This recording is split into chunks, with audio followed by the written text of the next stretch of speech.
วันคืนหัวใจโศกระหมคิดถึงสาวท่าพนม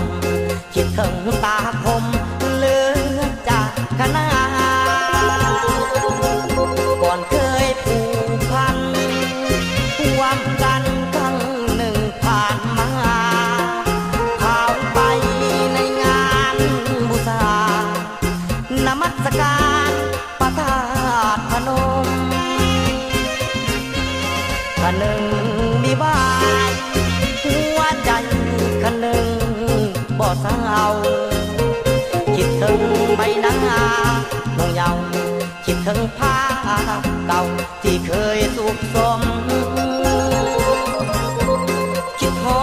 ดเขาหลังเมื่อครั้งเขาเคยเที่ยวชมคิดถึงน้ำตาคมไหว้ธาตุพนมในคืนวันเพ็ญยืนอยู่แคมป์คลองเลี้ยวมองไปฝากฝั่งขวาหัวใจอ้ายยังหมุนมัวคิดถึงดอกบัวที่พวมบานเบ่งอยากจะไปหาน้องแก้วตาด้วยตัวอ้ายเองคิดถึงเมื่อคืนวันเพ็ญใจฮ้อนเพ่งคิดถึงจริงแท้โอ้นวลละออลืมแล้วบ่เมื่อครั้งผ่านมาหากน้องเจ้าบ่ลืมลานัดปีหน้ามายามอ้ายแน่มือบุญธาตุหลวงเสิญพุ่มพวงไปห่วมแท้ๆจะทาน้องไม่ยอดสีแท้จะทาน้องแท้อยู่บุญธาตุหลวง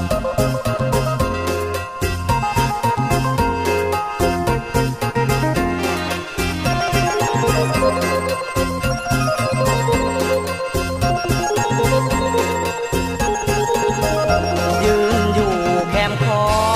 งเลี้ยวมองไปฝากฝั่งขวา